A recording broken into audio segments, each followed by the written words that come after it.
एक ये गुरु ढूँढना बहुत ज़रूरी होता है जो स्वयं माया के बंधन से ना बंधा हो। वही आपको बंधन मुक्त करके स्वयं के दर्शन करा सकता है। स्वयं के दर्शन नहीं तो नहीं होते और वही स्पिरिचुअल जर्नी है। मंत्र जप करते-करते आपको कुछ विशेष अनुभूतियाँ हुई होंगी, कुछ मार्गदर्शन मिला होगा जिसकी वज़ह से आपने एक संस्था की स्थापना की। मंत्र होता है सृष्टि के कल्याण के लिए। देवों का काम आपको बैठ के अच्छी जॉब, अच्छा पार्टनर, अच्छी सेहत, ये नहीं होता। ये आपके कर्मों पे निर्भर होता है। सारा खेल ना भाव का होता है। आप मंत्र करने बैठ रहे हो और आप सोच रहे हो मुझे ये मिल जाए, मुझे वो मिल जाए। लोग शुरू बाद में करते हैं, माँगना पहले शुरू कर देते हैं। आपने आईएमए के सामने लोगों की पिक्चर देख कर के उनकी डिसीज़ की डायग्नोसिस करके दिखाई है। क्लैरवॉयंस क्या होता है? एक कंपन होती है, जैसे मैंने बताया सब कुछ फ्रीक्वेंसी है, इंसान के शरीर में प्राण है।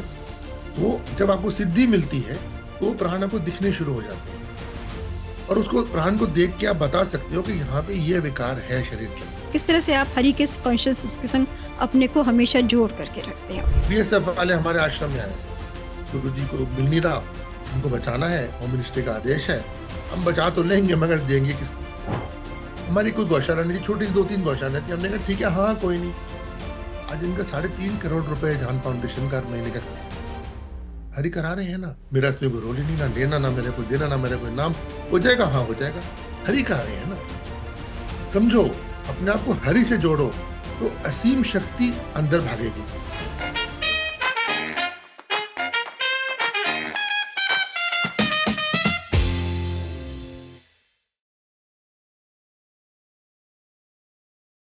नमस्कार मित्रों, स्वानुभव कार्यक्रम में आपका स्वागत है। हमारे एक महान योगी आजकल बहुत बड़ा काम पूरी धरती पर कर रहे हैं। उनका नाम है अश्विनी योगी जी। और जब सुभाष पत्री जी ने बेंगलोर में पिरामिड की स्थापना की थी तब भी वो वहाँ पर उपस्थित थे। अश्विनी योगी एक ऐसे योगी हैं जो बिल्कुल अनाम रह करके बिना पब्लिसिटी के इतने अलौकिक काम कर रहे हैं जिन पर साधारण व्यक्ति विश्वास ही नहीं कर सकता।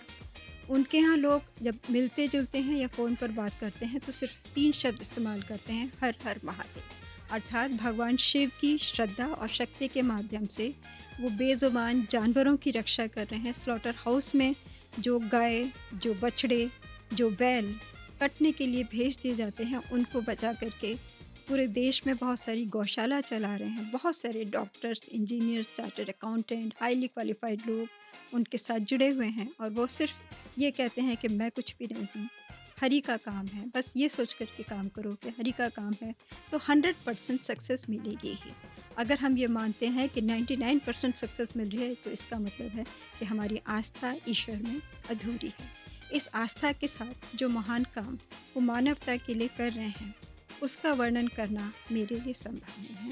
लेकिन आज उन्हीं को सामने उनका दर्शन करते हुए, उन्हीं के मुख से उनकी जीवन यात्रा के विषय में, उनकी आध्यात्मिक अनुभवों के विषय में, उनकी स्पिरिचुअल जर्नी के विषय में, उनके एक्सपेरिमेंट्स और एक्सप्लोरेशन के विषय में और साथ ही किस तरह से वो ह्यूमैनिटी को अपनी आध्यात्मिक शक्ति के द्वारा हील कर रहे हैं।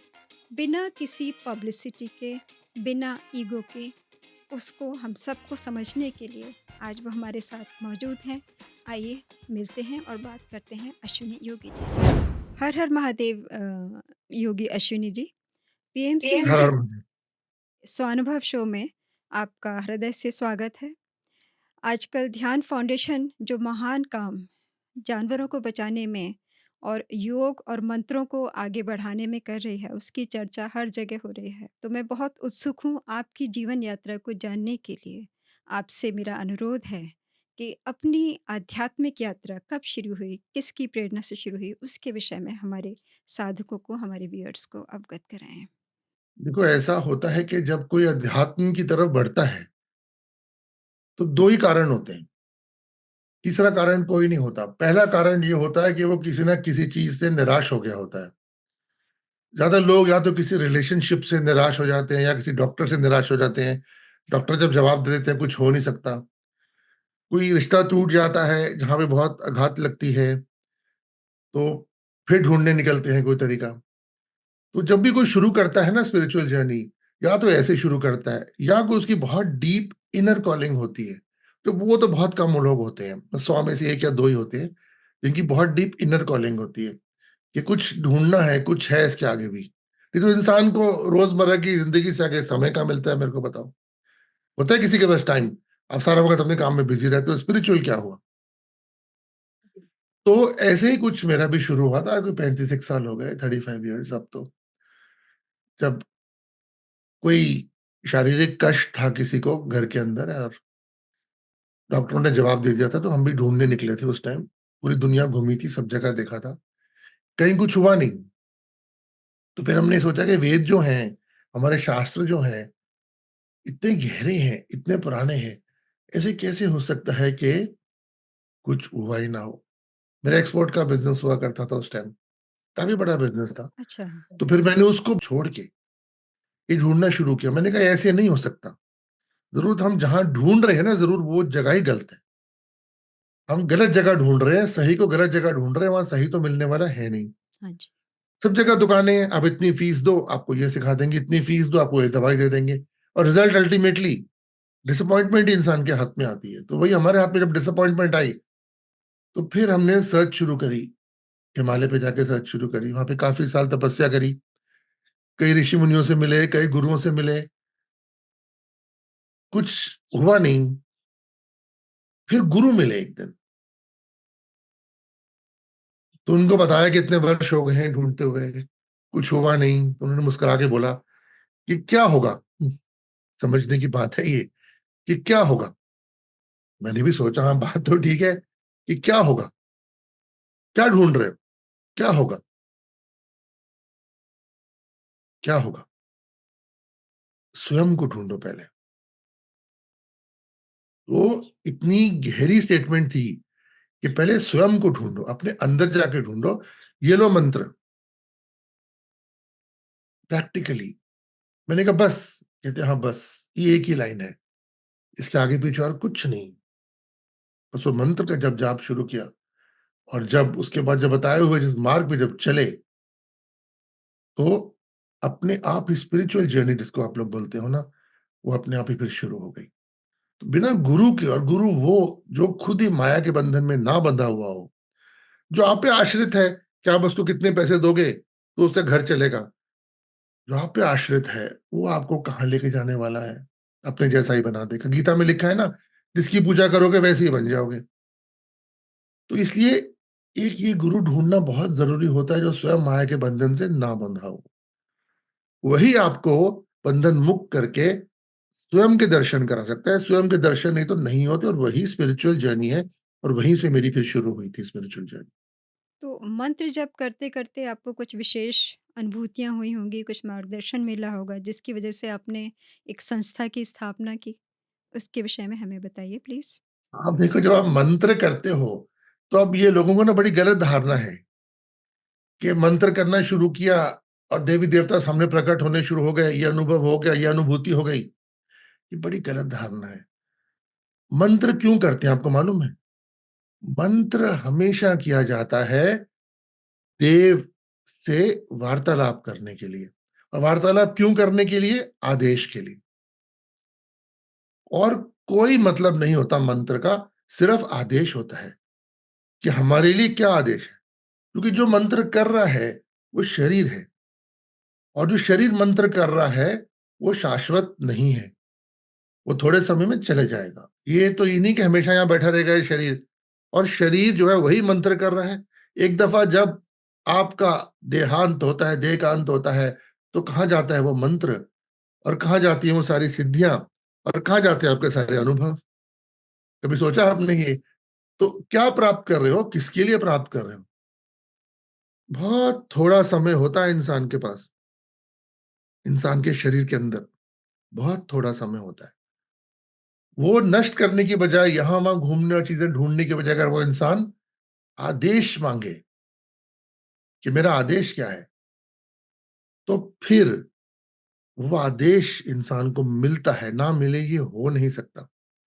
और जब वो आदेश मिलता है, फिर इंसान का मार्ग जो होता है वो प्रशस्त होता है।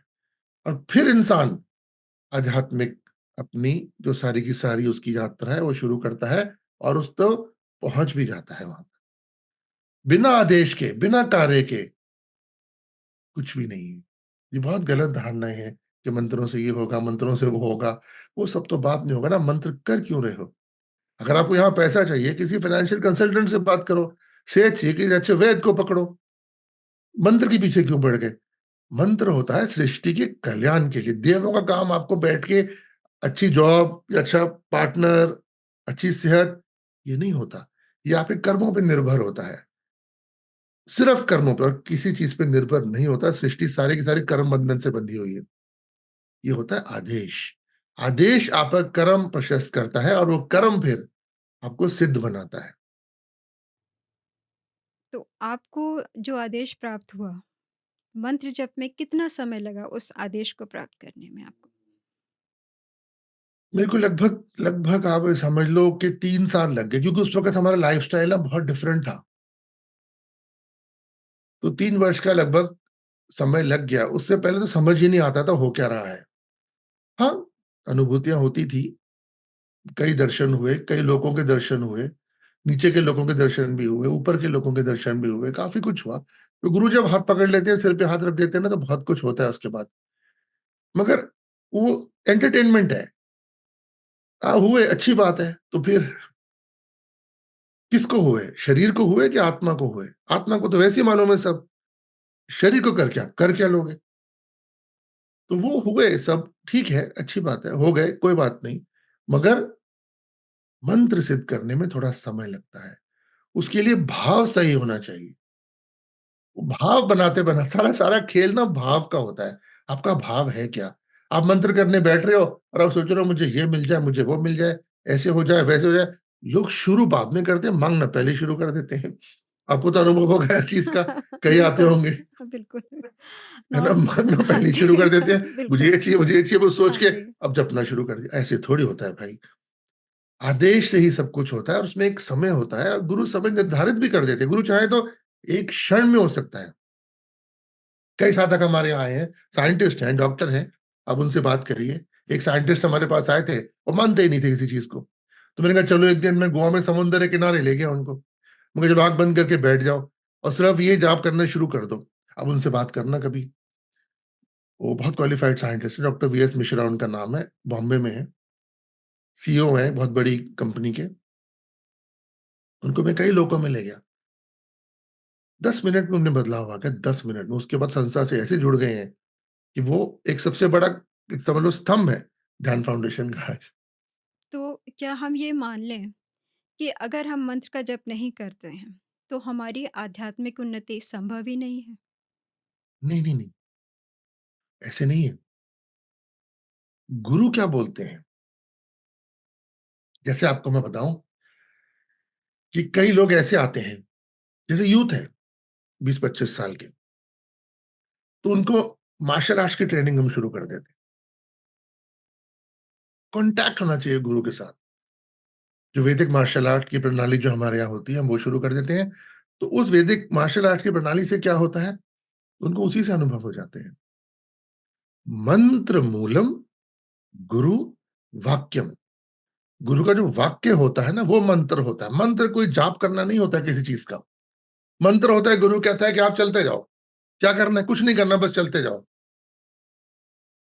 मगर आपको फिर चलते जाना है।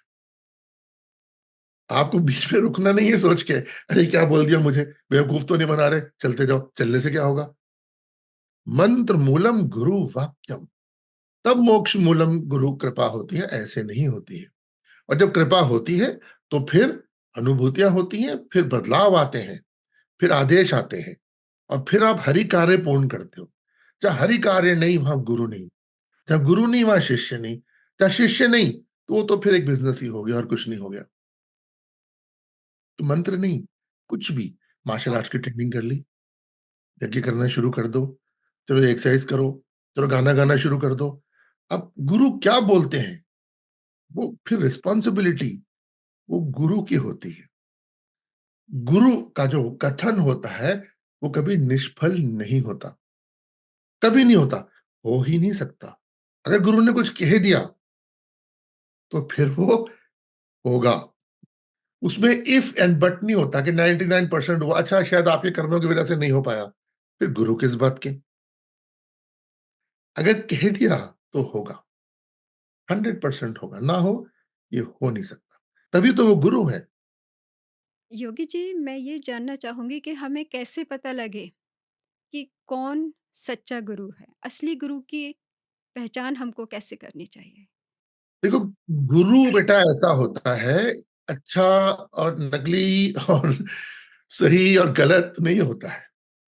गुरु गुरु होता है, और गुरु के कुछ लक्षण होते हैं। वो लक्षण आपको मेरे में भी दिखने चाहिए, या कोई और आप में भी दिखने चाहिए, या क्या पता आप में ही वो लक्षण हो।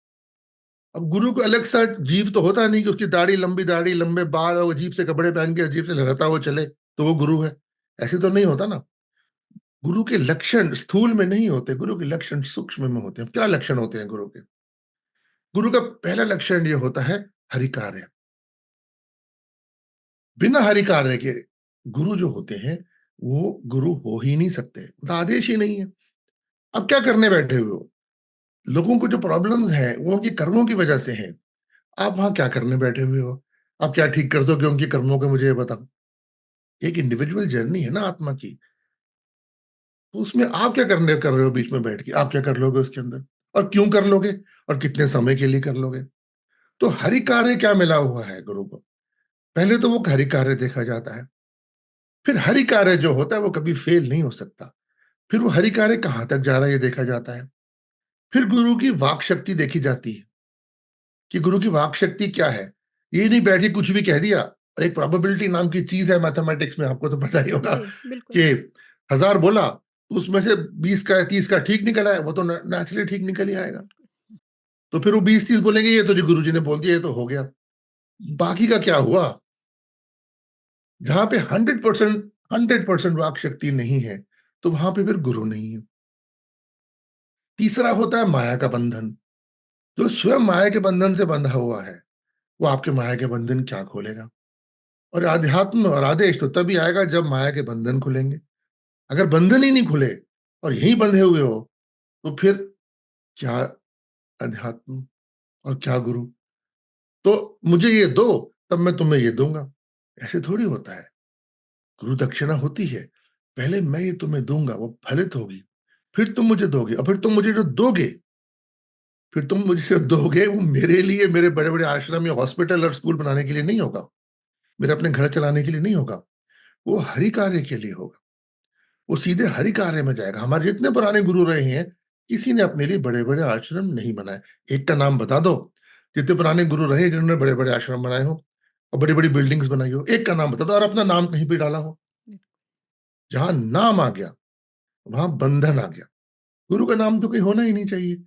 गुरु को तो कार्य से पहचानते हैं। इसका कार्य क्या है, इसने करा क्या है, वो होते हैं गुरु। ये तीन जो होते हैं, ये लक्षण होते हैं जब एक गुरु को, आप कभी भी किसी गुरु को मिलते हैं या उसके साथ चलते हैं। और फिर उपलक्षण होते हैं।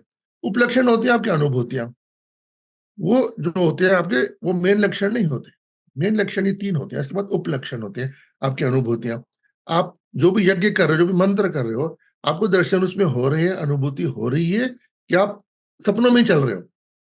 होता है ना ऐसे। अब आंखें बंद कर लो, अब उड़ना शुरू कर दो। जी। अब आप उड़ रहे हो, अब आपको इस देव का दर्शन हो गया। इनसे बात करो, अब अपनी पिछली जिंदगी में चले जाओ, अब आपको अपनी पिछली जिंदगी में देखा आपने, कौन मिला आसपास, हाँ मैं देख रहा हूँ सब। तो ये सब होता है ऑटो सजेशन। ये साइकेट्री का सब्जेक्ट है। आपने कहा कि आपने जब साधना की, तो बहुत से लोगों के दर्शन किए। तो उस पर हमको थोड़ा-सा प्रकाश डालिए कि इस ब्रह्मांड में कितने लोग हैं, कितनी तरह की सृष्टियाँ हैं और आपने क्या-क्या अनुभव किए वहाँ पर? अनंत। कहते हैं ना कि भूभुवः स्वहं जन तप सत्यम।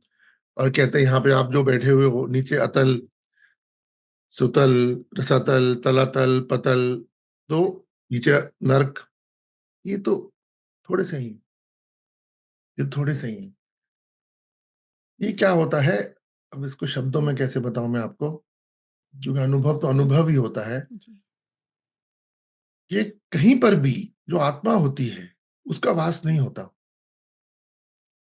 इन सब लोकों में आत्मा का वास कहीं भी नहीं है। मगर जब आप ध्यान में जाते हो, जब गुरु कृपा होती है, तो आत्मा ट्रैवल करती है, शरीर या आप ट्रैवल नहीं करते। और जब आत्मा का वास कहीं है ही नहीं किसी भी लोक में, तो वो लोग तो है भी और नहीं भी, अनगिनत हैं और एक भी नहीं है। अब पता नहीं आपको समझ आएगी नहीं आएगी मेरी बात, मैं क्या बोलना चाह रहा हूँ कि कभी तो समझ ही नहीं आता कि कितने निकल गए, कहाँ गए, क्या देखा, क्यों देखा, क्या था। और कभी कहीं पर अब होल्ड करते थोड़ी देर के लिए, तो वो फिर आपका जो ये दिमाग है ना, ये 6 से 7% चलता है बस। वो उसको नहीं समझ पाता। कभी-कभी ऐसे जीव दिखते हैं जो हो ही नहीं सकते। मतलब हो ही नहीं सकते का मेरा मतलब कि जैसे आप एक जीव को देखते हो अगर, तो कैसे देखते हो? उसकी आकृति देखते हो। अगर आपको बोलूँ कि आकृति कोई नहीं है, मगर फिर भी है और दिख भी रहा है मगर आकृति ही कोई नहीं है। पता नहीं बात किसी अजीब सी लगेगी सुनने में तो, मगर जो लोग होते हैं अलग-अलग, अलग-अलग लोग जो होते हैं वो एक दूसरे को इंटरपेनिट्रेट नहीं कर सकते। तो कोई 1 डायमेंशन में है, कोई 2 में है, कोई 3 में है, 2 का 1 में आ नहीं सकता, 1 का 2 में जा नहीं सकता, 3 का 2 में आ नहीं सकता, क्योंकि आकृतियाँ फ़र्क-फ़र्क है सबकी।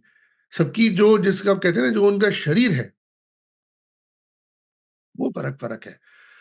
तो अब जब आप गए किसी एक लोक में, उस वक़्त आपको नहीं समझ आता, क्योंकि सोचता इंसान बुद्धि से है और शरीर से है। वो उस वक़्त आपकी जो है वो शून्यता में है। तो फिर आप कैसे देखोगे, क्या समझोगे, क्या सोचोगे, क्या हो रहा है आपको कैसे पता? क्या बोलना है, क्या वार्तालाप करना है, वहाँ करना क्या है अपने आप को ये भी नहीं पता होता उस टाइम तो। देखो बेटा एक बात समझो, इंसान जो होता है ना वो बंधा होता है कर्मों से। जी। एक बंधन है, ये जो शरीर है ना एक बंधन है बस, इसके सिवाय कुछ नहीं है। और हर लोक एक बंधन है, उसके सिवाय कुछ नहीं है। किसी लोक की इच्छा करना भी एक बंधन है, कि मैं इस लोक में चले जाऊँ। क्या करोगे वहाँ जाके? सारे के सारे लोग समय से बंधे हुए हैं और समय कहीं कुछ है, कहीं कुछ है, कहीं कुछ है। कभी-कभी ऐसा होता है किसी ऐसे लोक में जाते हो तो लगता है पता नहीं कितने घंटे से बैठे हुए हैं, आँख खुलती है 10 मिनट ही हुए हैं।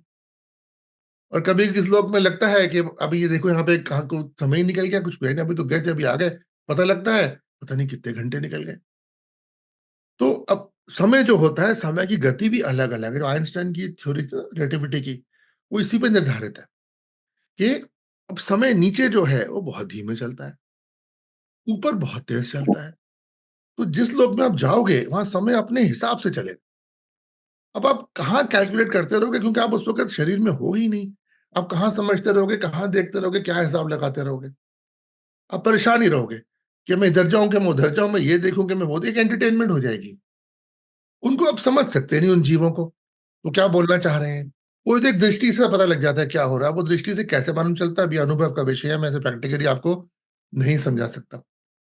सिर्फ दृष्टि से मालूम चलता है कि बस ऐसे देखा, अच्छा, बस कुछ ऐसा होता है कि अच्छा, अच्छा ठीक है, ऐसे मालूम चलता है। और कई जगह बहुत घबराहट होती है। अब क्यों घबराहट होती है? शरीर तो उस समय है नहीं, आप तो यहाँ बैठे हुए हो। कुछ दिख भी नहीं रहा, कुछ हो भी नहीं रहा, मगर घबराहट हो रही है। जब बहुत ठंड लग रही है ज़ोर से, एकदम ऐसे लगता है बस कँपकपी सी आ गई शरीर के अंदर। हाँ जी। तो आपको नहीं मालूम ना क्या हो रहा है। अभी कैसे बताया जाएगा क्या हो रहा है?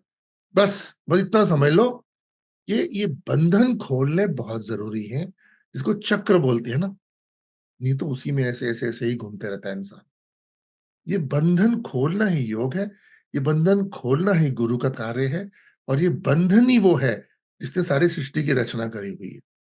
और एक ये मायाजाल भी एक बंधन है, इसमें आप सारा वक़्त फँसे ही रहते हो। अब प्राण क्या है? प्राण पूरा ब्रह्मांड है।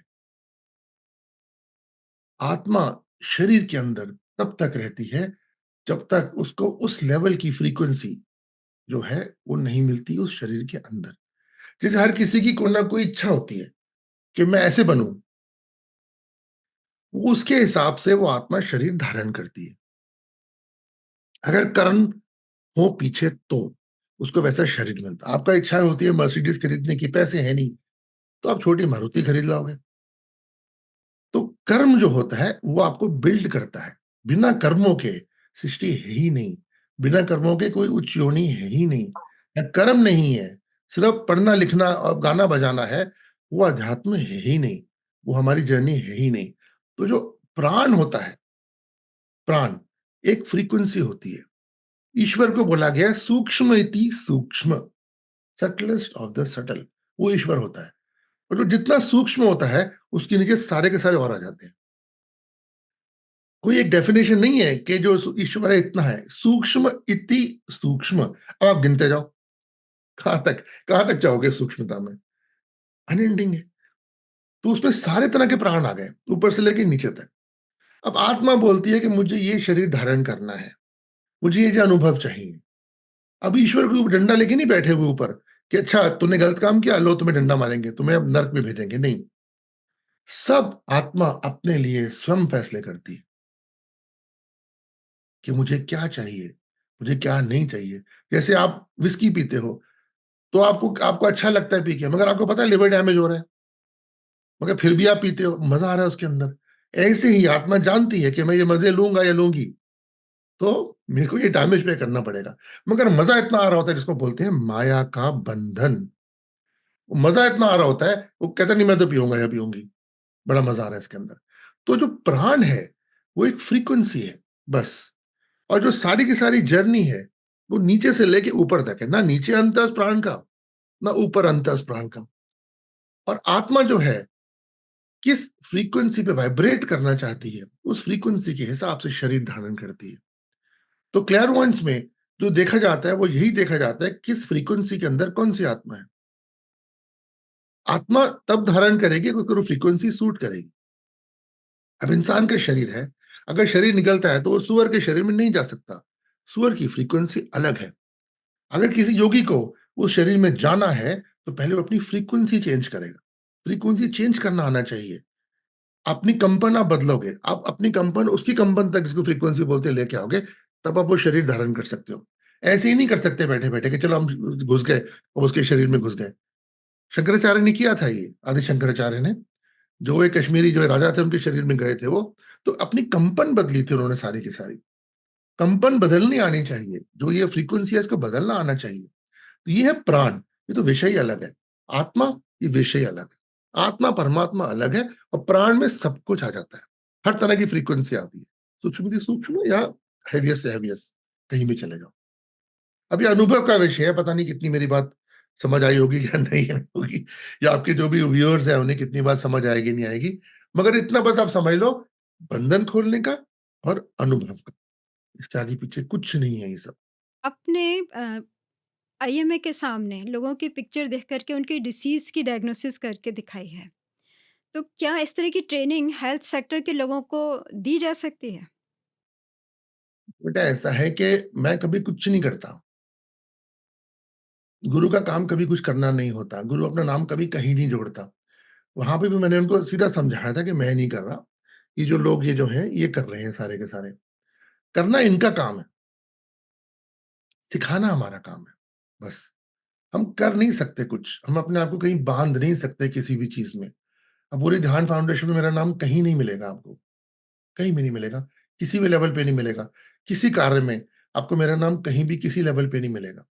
तो मैं अपने बंधन खोल रहा हूँ, अपने बंधन बाँध नहीं रहा। मैंने क्या करना है इन सब चीज़ों से?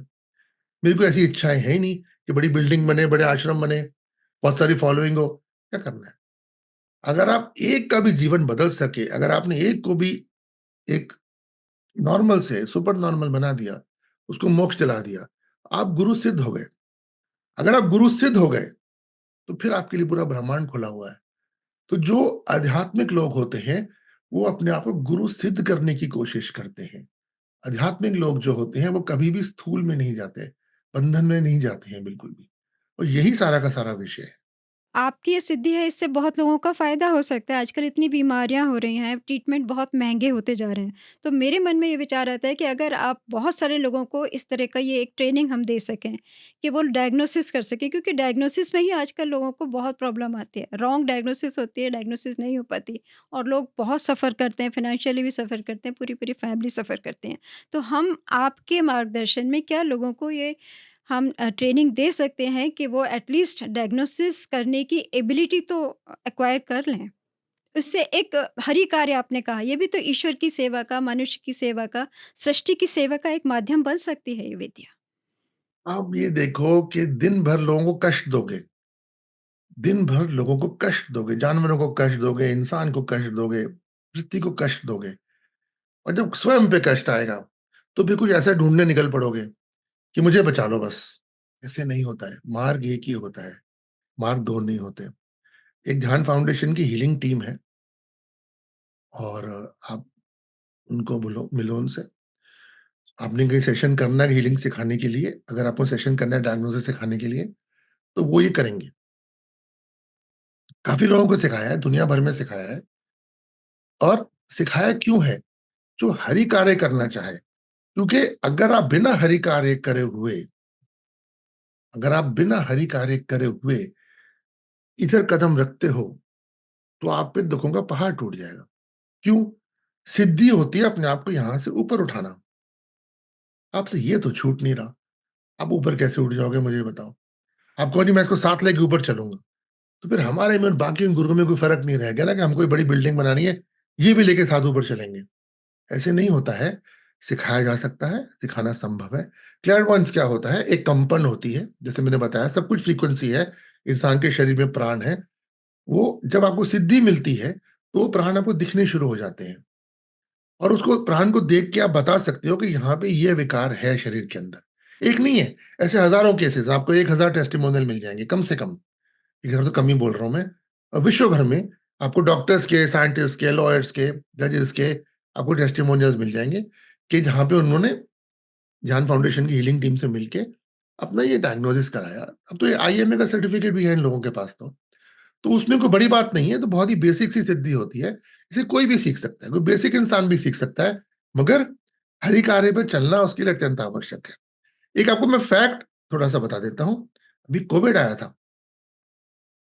हुँ, हम कुछ क्लेम नहीं कर रहे, हम ये नहीं बोल रहे कि हमने कमाल कर दिया। अभी कोविड आया था, ध्यान फाउंडेशन के अंदर एक भी डेथ नहीं है और हमारे 4 कॉन्टिनेंट्स में हमारे लोग हैं और हमारे लोग कमरे बंद करके अंदर नहीं बैठे हुए थे, कोविड के टाइम पे। सब सड़कों पे थे। लंगर बाँट रहे थे, जानवरों को खिला रहे थे, कोई बाहर आने को डर के हमारे कोई तैयार ही नहीं है। सारे गुरु लोग अंदर दरवाज़े बंद करके बैठे हुए थे और ये लोग सारे के सारे सड़कों पे उतरे हुए थे। इनके आप वीडियोज़ देखो, बस मुँह पे मास्क बाँध लिया और एक भी डेथ नहीं है, एक भी। कैसे संभव है आप मेरे को बताओ? मतलब I am giving you statistics बस, स्टैटिस्टिक्स है ये जान फाउंडेशन का, एक भी डेथ नहीं है, कहीं पर भी। क्यों नहीं है? हर एक कार्य के जब आप निकलते हो, तो आपको कुछ नहीं हो सकता अगर आप हरि कार्य के लिए निकल रहे हो। अपने किसी पर्सनल गेन के लिए, अपने लाभ के लिए निकल रहे हो, तो फिर कुछ भी हो सकता है। फिर आप अपने ऊपर आश्रित हो। हरि के लिए निकल रहे हो, तो आप हरि के ऊपर आश्रित हो और हरि कभी किसी को कुछ होने नहीं देते, जो उनके कार्य के लिए निकलता है। तो इसको सीखो, क्यों नहीं? अच्छी बात है सीखना, मगर सीखो इसलिए समझने के लिए कि और कुछ भी है, इसके आगे भी कुछ है। कष्टों का निवारण चाह रहे हो, तो कर्मों को सुधारना शुरू कर दो। अगर कष्टों का निवारण चाह रहे हो तो। ये विजुअल्स देखो, अगर विजुअल्स हैं आप लोगों के पास तो, कि कैसे एक के ऊपर एक के ऊपर एक गाय बैलों को डाल के हड्डियां टूटी हुई हैं, बांग्लादेश का बॉर्डर क्रॉस करवाया जा रहा है। कहाँ है सारी आध्यात्मिक संस्थाएं? कोई भी नहीं दिखती वहां पे, एक भी नहीं दिखती। कैसे हो रहा है कि बॉर्डर के ऊपर जहां पे गोलियां चलती हैं, हमारी वॉलंटियर्स, लेडी वॉलंटियर्स वहीं बैठी हुई हैं, छोटे छोटे कैंप्स बना के, और वही रोक रोक के इन गाय बैलों को उठा के लेके आ रही हैं। क्यों? आज तक किसी को खरोच भी नहीं आई। अब टेस्टिमोनियल्स देखो, इन्हें घेरा गया है, इन पे लाठियों से वार हुए हैं, पत्थर मारे गए हैं, इनके ऊपर गोलियां चली हैं, किसी को कभी कुछ भी नहीं हुआ। एक नहीं है टेस्टिमोनियल ऐसा, एक नहीं है, कई हजार है जो वॉलंटियर्स ग्राउंड के ऊपर है। ये हरि कार्य है, मेरा इसमें कुछ रोल नहीं है, मेरा इसमें कोई लेना देना नहीं है, मेरी इसमें कोई सिद्धि या शक्ति नहीं है। ये हरि की शक्ति है और आप साधक हो, आपका सीधा कनेक्शन है। हमने आपको जोड़ दिया, आप जानो आप, हम जाने। चलोगे तो पहुंच जाओगे, नहीं चलोगे तो मैं क्या कर सकता हूँ? जुड़वा हम देंगे, बाकी आपके ऊपर। बहुत सुंदर। तो आपने बहुत ही प्रेशियस बातें कही कि आप साधक को हरि कार्य से जब जोड़ देते हैं, तो हरि कृपा उसको प्रोटेक्ट करती है। मेरा कोई रोल ही नहीं है, मेरी ऐसी तारीफ होती है, मेरा कोई रोल ही नहीं है, मैंने क्या करना है उसके लिए? मेरी अपनी जर्नी, अपनी साधनाएँ हैं, अपना मार्ग है, मैंने क्या लेना-देना?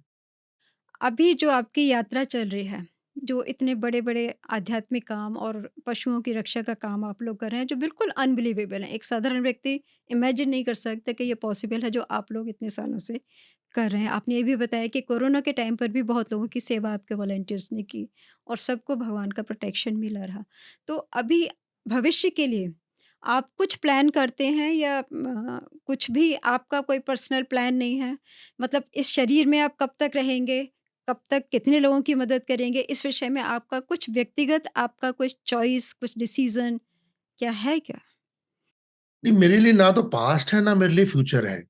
जब तक हरि की इच्छा होगी, तब तक रहेंगे। हरि की इच्छा नहीं होगी, तो उस वक़्त जहाँ भी हरि की इच्छा होगी, वहाँ चले जाएँगे। मेरा तो इसमें कोई रोल ही नहीं है, मैंने आपको बताया ना अभी तो। मैंने क्या करना है, मेरी कोई प्लानिंग नहीं होती, हम लोग बैठ के कोई प्लानिंग नहीं बनाते। अब हमने गौरक्षा का काम कैसे शुरू किया था? बीएसएफ वाले हमारे आश्रम में आए थे। गुरुजी को मिल नहीं रहा, हमको बचाना है, होम मिनिस्ट्री का आदेश है, हम बचा तो लेंगे मगर देंगे किसको? सारे माफिया को हम देते हैं, वो उठा के फिर रिसाइकिल कर देते, उसको वर्ड यूज़ करते थे रिसाइक्लिंग। अच्छा, हमारी कोई गौशाला नहीं थी, छोटी सी 2-3 गौशाला थी, हमने कहा ठीक है, हाँ, कोई नहीं।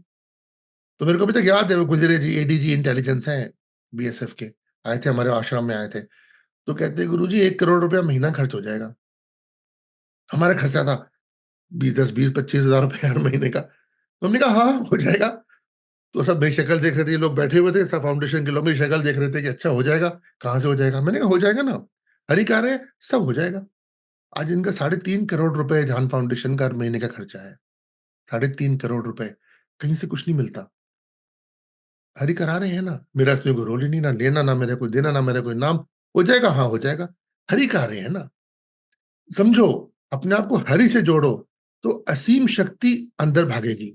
आपने बताया कि हिमालय पर आप काफ़ी समय रहे और आपने काफ़ी एक्सपेरिमेंट्स किए। वो उन अनुभवों के विषय में ज़रा हमको बताइए अपने? अनुभव तो अनगिनत है, अनुभव तो बहुत है। मैं स्थूल ही बता सकता हूँ, सूक्ष्म अनुभव नहीं बता सकता। वो बाबा जी हैं, उनको टाट बाँधते हैं सिर्फ़, वो बहुत पहले, अब तो चले गए मेरे ख्याल से। कई वर्ष हो गए इस बात को भी, कि 35-40 साल हो गए। मेरे को सिखाते हुए भी इस वक़्त मेरे ख्याल से 35-37 साल तो हो ही गए। तो एक दिन वो आए हुए थे हमारे आश्रम में, मेरे से मिलने के लिए। तो ये लोग थे वहाँ पे, रिद्धि भी थी उस टाइम। तो ऐसी बात उनसे डिस्कशन शुरू हो गई किसी बात को लेके। तो मैंने उनसे पूछ लिया, यही पूछ लिया। मैंने कहा आपने शादी नहीं करी, क्यों नहीं करी? आपने जब एक चीज़ का टेस्ट ही नहीं लिया लाइफ़ का, तो अभी धोती बाँध के ऐसे ही घूम रहे हो, इससे फ़ायदा क्या? जो आपने चीज़ स्वयं नहीं करी, उसको आप दूसरे को छोड़ने को बोल रहे हो। अब जो भी आपकी कैपेसिटी है, कैपेबिलिटी है, मैं उस पे कमेंट नहीं करता, मेरी इतनी क्षमता नहीं है। मगर कम से कम एक चीज़ का टेस्ट करके फिर छोड़ो ना, फिर तो आपको मानते हैं। तो वो इरिटेट हो गए। वो काफ़ी पहुँचे हुए संत थे, मैं जानता हूँ। वो इरिटेट हो गए, तुम्हें तमीज़ नहीं है बात करने की। मैंने कहा जी मैं तो जो जितनी भी बुद्धि है उसी हिसाब से बात करूँगा ना। आसुरिक बुद्धि है, असुर तो असुर वाली बात ही करेगा। मैंने कहा चलो नहीं होगी तमीज़, कोई बात नहीं। हम बाहर निकले। मैंने उस वक़्त नई-नई वो सिएलो गाड़ी खरीदी थी, मेरा एक्सपोर्ट का बिज़नेस था। बहुत महँगी थी, उस टाइम 6 लाख रुपए की थी। 30 साल हो गए। तो लेके मैं निकला, एक ट्रैफिक लाइट पे गाड़ी खड़ी हुई, कहीं से एक ट्रक आया और उसने ज़ोर से गाड़ी के पीछे मेरे मार दिया आगे। तो मेरे साथ जो बैठे थे उनको बड़ा गुस्सा आया, इससे पैसे लो। मैंने कहा नहीं, इसको धन्यवाद करो। तो कहते धन्यवाद क्यों करो इसको? मैंने कहा देखो, अभी जिनसे हम अभी मेस करके आए हैं, उनकी एक नज़र गुस्से की, ये समझने की बात है, उनकी एक नज़र गुस्से की कुछ भी कर सकती थी। कभी भी सिद्धों से ऐसे नहीं करते। ये तो बहुत बाद में ज्ञान आया, कभी सिद्धों से ऐसे नहीं करते। तो मैंने कहा एक नज़र कुछ भी कर सकती थी, ये तो गाड़ी को डैमेज हुआ है। मैंने वो गाड़ी 4 साल रखी, वो डेंट नहीं निकलवाया। मैंने कहा हमेशा मेरे को याद दिलाएगा कि कभी भी सिद्धों से मज़ाक उल्टा-सीधा नहीं करते। तो ये मेरे स्थूल का अनुभव है आप सब लोगों के लिए भी जो सुन रहे हो, कभी सिद्धों से, अगर कोई सिद्ध है, तो उल्टा-सीधा मज़ाक या फिर उनको नीचे दिखाने की कोशिश करना, अपना ज्ञान ज़्यादा झाड़ना नहीं करते। कोई पता नहीं कब किस वक़्त क्या नज़र पड़ जाए। आपने कहा कि जो सूक्ष्म अनुभूतियाँ हैं, अनुभव हैं आपके, उसको लोगों को बताने की आपको अनुमति नहीं है। तो कहाँ से अनुमति नहीं मिलती है गुरु उसकी? से। क्योंकि वो जो अनुभव होते हैं ना, वो स्वयं के होते हैं। देखो गीता में क्या लिखा हुआ है और बाइबल में भी यही लिखा हुआ है। कभी किसी के सामने जो इसका मज़ाक बनाए, ये ज्ञान मत दो। कभी जो इसका निरादर करे, ये ज्ञान मत दो। कोई भी इसके लिए उल्टा सीधा बोले, उसको एक ज्ञान मत दो। क्योंकि कई दफा मेरे साथ ये हो भी चुका है कि जैसे अनुभव की अगर बात करी, तो किसी ने उसका मज़ाक बना दिया, क्योंकि लोग मानते नहीं ना। कई चीज़ें ऐसी होती हैं जो बुद्धि से परे की हैं, लोग मानते नहीं, ये कैसे हो सकता है ऐसे? मतलब झूठ बोल रहे हैं, झूठ की लोगों को इतनी आदत पड़ चुकी है, कि उनको लगता है हर कोई झूठ ही बोल रहा होगा जब बोल रहा होगा। तो गीता में भी है, बाइबल में भी है, सेम चीज़ है, एक ही बात कही हुई है, उसके सामने बोलो ही नहीं, किसी के सामने, क्योंकि उसका कोई निरादर करेगा अगर, तो उस पे प्रभाव पड़ेगा, और जब उस पे प्रभाव पड़ेगा, तो आपकी हो जाती है, आपका दायित्व बनता है उसको बचा के रखना, क्योंकि वो आपके पास आया है। आपने एक बंदर के हाथ में उस तरह क्यों पकड़ा दिया? अब सबसे पहले अपना मुँह काटेगा। तो कई चीज़ें तो मुझे सिखाने की भी अनुमति नहीं है, सिवाय सिर्फ़ क्लोज़ शिष्य जो हैं, सिर्फ़ मैं उनको सिखा सकता हूँ। बाकियों को तो कई चीज़ें मुझे सिखाने की भी अनुमति नहीं है, क्योंकि अगर वो सिखा दिया, बंदर के हाथ में उस तरह दे दिया, सबसे पहले अपना मुँह काटेगा वो। तो रिस्पॉन्सिबिलिटी किसकी है, बंदर की कि आपकी? तो अब जो मज़ाक बनाएगा आपके अनुभवों का, जैसे हमने मज़ाक बनाया तो हमने भुगता ना उस टाइम साथ के साथ ही। तो जो आपके अनुभवों का मज़ाक बनाएगा, उसपे क्या पता क्या टूट पड़ेगा? तो रिस्पॉन्सिबिलिटी तो आपकी है ना, दायित्व तो आपका है ना, उसका थोड़ी होता है, भई वो तो अज्ञानी है। आप तो अपने आप को गुरु बोल रहे हो ना, आप तो ज्ञानी हो ना। तो ज्ञान या अज्ञानी का क्या मेल? क्या करेगा वो एंटरटेनमेंट लेके? हाँ, अगर आपको अनुभव स्वयं करना है, स्वयं अनुभव करना है, वो करवा देते हैं। बहुत-बहुत धन्यवाद, आभार, आपने बहुत सुंदर मार्गदर्शन हमारा किया। लेकिन मुझे एक जिज्ञासा है कि आप अभी अपना जो जीवन जी रहे हैं, उसमें आपका रूटीन क्या होता है? किस तरह से आप हरि के कॉन्शियस के संग अपने को हमेशा जोड़ करके रखते हैं? उसकी क्या विधि है? आप ना कभी वो वीडियोज़ देखो, जो रेस्क्यू वीडियोज़ होते हैं, कभी देखो। 3 दिन के, 4 दिन के बच्चे ट्रकों में भरे हुए हैं, वो ज़ोर-ज़ोर से माँ, माँ चिल्ला रहे हैं, और लोग देख के मुँह उधर कर लेते हैं। मैं हमेशा अपने आप को ना वो दिखाता हूँ, और मैं ये अपने आप को समझाता हूँ रोज़, कि हरि का मार्ग ही एक ऐसा मार्ग है, जो इससे तुम्हारे को बचाएगा। कोई किसी के लिए कभी कुछ नहीं करता। मुझे गाय-बैल से, किसी जानवर से, किसी इंसान से कोई प्यार नहीं। मेरे को इन चीज़ों से कोई फ़र्क नहीं पड़ता। मगर जब मैं ये देखता हूँ कि ये हो क्या रहा है, तो गुरु का ये दायित्व होता है कि वो उस अन्याय के खिलाफ खड़ा हो। और जब एक बार अन्याय के खिलाफ गुरु खड़ा हो गया अगर, तो जब तक वो अन्याय का अंत नहीं होता, या तो गुरु का अंत होगा या अन्याय का अंत होगा। बीच में नहीं हो सकता। तो मेरी कोई दिनचर्या है ही नहीं। ना कोई खाने पे, ना पीने पे, ना सोने पे, ना उठने पे, कहीं पर भी कोई अंकुश है ही नहीं।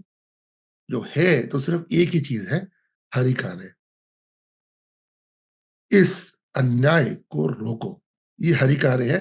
तब गुरु का जीवन जो है वो सार्थक होता है, तब गुरु कहलाने लायक होता है। ये दिनचर्या, ये करो, ये क्रिया करो, वो क्रिया करो, ठीक है, हैं कई सारी, मगर है तो है, नहीं है तो नहीं है। अभी उपवास रखो, खाना मत खाओ, क्यों खाना मत खाओ? खाओ ना जो खाना है, जो पीना है पियो, जो खाना है खाओ, जो मर्ज़ी करो। कष्ट मत दो किसी को, दूसरे के कष्ट का निवारण करो, तो आप पहुँच जाओगे, क्योंकि आपका जीवन का अर्थ है पहुँचना, एंटरटेनमेंट नहीं। बहुत-बहुत आभार। आपने कहा हरि कृपा, तो हरि से आपका तात्पर्य कृष्ण जी से है, विष्णु जी से है, या किसी पर्टिकुलर देवी-देवता से है, या एक ब्रह्मांड में निराकार एक शक्ति है जो सबका पालन कर रही है? आप उसको हरि समझते हैं। हरि कौन है? हरि क्या है? देखो, ये ब्रह्मांड है, पूरा का पूरा ब्रह्मांड है। इसे किसी ने बनाया नहीं है, इससे कोई क्रिएटर नहीं, इसकी स्वयं उत्पत्ति हुई है, और इसकी जो उत्पत्ति हुई है, वो उत्पत्ति कुछ लॉज़ के ऊपर है, कुछ कानून है उसके अंदर। वो कुछ कानूनों से बंधा हुआ है। जैसे हम लोग कानून से बंधे होते हैं ना, वैसे वो कुछ कानूनों से बंधा हुआ है। ये पूरा ब्रह्मांड है, और ये हरि है। ये हरि का स्वरूप है। और आप जिस भी देवी-देवता का स्मरण करोगे, मेरे ख्याल से जिसने भी आपको इंट्रोड्यूस किया है, आप कभी यज्ञों के उनके विजुअल्स देखो। आप जिस भी देवी-देवता का स्मरण करोगे, वो यज्ञ कुंड में प्रकट होंगे ही होंगे। अगर वो नहीं प्रकट हो रहे, मतलब आप में कहीं कमी है कुछ। आपकी साधना में, आपके मार्ग में, आपके गुरु में कहीं कुछ कमी है। जिसका भी आवाहन करोगे, वो प्रकट होगा ही होगा, क्योंकि यज्ञ का एक बहुत ही इंपॉर्टेंट पॉइंट होता था, देव पुरुष का प्रकट होना। अगर देव पुरुष प्रकट नहीं हो रहे, तो यज्ञ संपन्न हुआ ही नहीं। तो जब वो प्रकट होंगे, उस यज्ञ में धुआं नहीं होगा, बिल्कुल भी। वो स्मोकलेस होगा।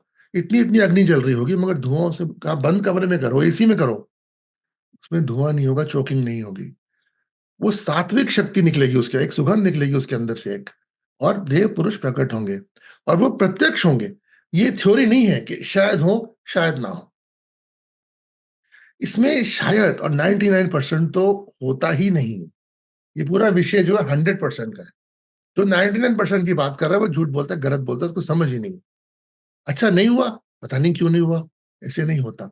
अगर यज्ञ आप एक सिद्ध से मंत्र लेके कर रहे हो, वो मंत्र तो कभी फेल हो ही नहीं सकता। मंत्र कैसे फेल हो जाएगा? हमने आज तक मंत्र फेल होते कोई देखा ही कभी नहीं है। तो वो जो अग्नि होती है, उसमें आप आह्वान करते हो, देव पुरुष प्रकट होते हैं। तो सारा विषय जो है ना, मैंने बताया आपको, ये प्रैक्टिकल विषय है। ये थ्योरी का विषय है ही नहीं, कहीं से भी थ्योरी का विषय नहीं है। सारी साधना, सारे अध्यात्म, सब कुछ एक प्रैक्टिकल विषय है। और हरि बोलो, शिव बोलो, आप कुछ भी बोलो, है वो पूरा ब्रह्मांड। क्योंकि वो ब्रह्मांड को धारण करने की जो शक्ति रखते हैं, वही हरि है, वही शिव है। उसके आगे पीछे कुछ नहीं। आपको शिवोहम बनना है, तो आप भी उसी मार्ग पे चलो। हम ब्रह्मास्मि करना है, आप भी उसी मार्ग पे चलो। तत्त्वमसि बोलना है, आप भी उसी मार्ग में चलो। ये मत भूलो, प्रज्ञानम ब्रह्म एक नेचुरल लॉ है इस सृष्टि का। लॉस पे टिकी हुई है। बोलता नहीं है आपका महावाक्य में, लॉस पे टिकी हुई है। आपको वो बनना है ना, आपके जो कार्य हैं वो सारे के सारे आपके रावण वाले हैं। अब बनना चाहते हो आप विष्णु, कैसे हो जाएगा? हमें अपने ऊपर काम करना है, अपनी इंटेंशन को प्योर करना है, अपने को क्लियर करना है कि हम जो भी काम कर रहे हैं वो सबके कल्याण के लिए, ईश्वर के कल्याण के लिए, जगत के कल्याण के लिए कर रहे हैं, तो हमारी को सफलता मिलेगी ही। मैं ठीक हूँ? आपकी बात समझ रही हूँ मैं? अगर गुरु आदेश पे चल रहे हो, गुरु आदेश जो होता है उसके बिना कुछ नहीं होता। अगर गुरु ने बोला आपने ये करना है, तो फिर आप जो भी चाह रहे हो, वो आपके सामने चल के आ जाएगा, आपको अगर आप वो करोगे तो। और वो नहीं आ रहा अगर, तो फिर वो गुरु नहीं है, कहीं न कहीं कुछ कमी हो गई। आपके चुनाव में कमी हो गई, आपकी भावना, आपके भाव में कहीं कमी हो गई। गुरु ढूँढो। सबसे पहले जो होता है ना, गुरु ढूँढते हैं। वो गुरु ही लेके चलते हैं। बाकी सब छोड़ दो कि मैं अपने पे काम करूँ, मैं अपने आप को ठीक करूँ, मैं ये करूँ, मैं वो करूँ। आपको नहीं मालूम आपके जीवन का अर्थ क्या है? आपको नहीं मालूम आपके जीवन का जो मार्ग है वो क्या है? गुरु बताते हैं। कई लोग हमारे यहाँ हैं, जो लॉयर्स हैं, वो कोर्ट्स में केसेज़ ही फाइट करते हैं सुबह से लेके शाम तक, उनके पास साधना का समय नहीं है। वो क्या अपने पे काम करेंगे? माफिया से एक टाइम पे हमारे 2 से ढाई हज़ार केस चल रहे होते हैं, पूरे हिंदुस्तान में। 2 से ढाई हज़ार कहने की बात होती है। 70,000 मुँह पालते हैं लोग। जो लंगर में है, वो सारा वक़्त खाना ही कर रहे होते हैं, जो अकाउंट्स देख रहे हैं, कितना चारा किस गौशाला में कब जाना है, वो सुबह से रात तक वही कर रहे होते हैं। जो माफिया के सामने बॉर्डर पे खड़े हुए हैं, वो सुबह से शाम तक माफिया के सामने खड़े हैं। जो रेस्क्यू कर रहे हैं, वो सुबह से शाम तक वो कर रहे हैं। तो क्या वो काम करेंगे इस चीज़ पे? गुरु आदेश पे, और फिर ज़िम्मेवारी हो गई गुरु की। अगर आप नहीं पहुँचे, तो गलती हो गई गुरु की। आपके जो गुरु हैं वो किसी स्थूल रूप में हैं या सूक्ष्म जगत में हैं? देखो, मेरे गुरु तक पहुँचने से पहले मेरे को समझ लो। मुझे समझ जाओ, तो गुरु को अपने आप समझ जाओगे। मुझे समझ जाओ, तो गुरु को अपने आप समझ जाओगे, अपने आप दर्शन हो जाएँगे। शंकराचार्य ने कहा था ना, शरीरम स्वरूपम। समझ गई, आई गॉट इट। मैं समझ गई। हमारे जो फ्रेंड्स हैं, जो पिरामिड स्पिरिचुअल सोसाइटीज़ के साथ जुड़े हैं, वो सब ब्रेथ पे मेडिटेशन करते हैं और साथ में समाज सेवा भी करते हैं, शाकाहार को बढ़ावा देते हैं और समाज में बहुत तरह की सोशल एक्टिविटीज़ जो आपने कहा हरी कृपा, वो सारे काम वो लोग कर रहे हैं। लोगों के जीवन लाखों लोगों के रूपांतरित हो चुके हैं, हमको उनके विषय में पता है। आपसे बातचीत करके मुझे और एक नई डायमेंशन की अनुभूति हुई है और उस अनुभूति को मैं अपने सभी व्यूअर्स तक पहुँचा रही हूँ और उसके लिए मैं आपको बहुत-बहुत चरण वंदना करती हूँ, नमस्कार करती हूँ। हर हर महादेव। जी। हर हर महादेव। हर हर महादेव, हर हर महादेव। बहुत-बहुत धन्यवाद। Thank you. व्यूअर्स, हमने अश्विनी योगी जी से मिलकर बहुत कुछ सीखा। ये जो कहा जाता है कि हरि अनंत, हरि कथा अनंत, उन्होंने अपने अनुभव से ये करके दिखाया है कि हमें सिर्फ़ जो ब्रह्मांड का संचालन करने वाली शक्ति है, जिसे हम हरि कहते हैं, जिसे महादेव कहते हैं, उसके संग आस्था के माध्यम से जुड़ कर के पवित्र भावना के साथ समाज की सेवा करनी है, जीव-जंतुओं की सेवा करनी है, तो हमें शत-प्रतिशत अपने कामों में सफलता मिलेगी। हम अपने को ईश्वर के संग जोड़ कर के सेवा करें, तो अपने आप हमें किसी टेक्निकल चैंटिंग की, मेडिटेशन की ज़रूरत नहीं है। हम सिर्फ़ ये महसूस करें कि हम परमात्मा के अंश हैं। We are one with Hari, we are one with cosmic consciousness, और हम सिर्फ़ एक उद्देश्य जीवन में लेकर के चलें कि हमको समाज की सेवा करनी है, सृष्टि की सेवा करनी है, तो हमारा जीवन हर तरह के डर से मुक्त हो जाएगा। जो भय एक इंसान को ईगो से बांधते हैं, बॉडी से बांधते हैं, फ़ियर्स और इनसिक्योरिटीज़ लाते हैं, उन सब से हम अपने आप को आज़ाद कर सकते हैं। मीन्स कॉस्मिक कॉन्शियसनेस के संग जुड़ कर के, फ़ियरलेस होकर के हम समाज के वेलफेयर के लिए, ह्यूमन लाइफ के लिए, एनिमल लाइफ के लिए, प्लांट लाइफ के लिए अपना जीवन समर्पित करें, तो हमारा जीवन परम मंगलदायक हो जाएगा। और यही हम सबका उद्देश्य भी है पिरामिड स्पिरिचुअल सोसाइटी में।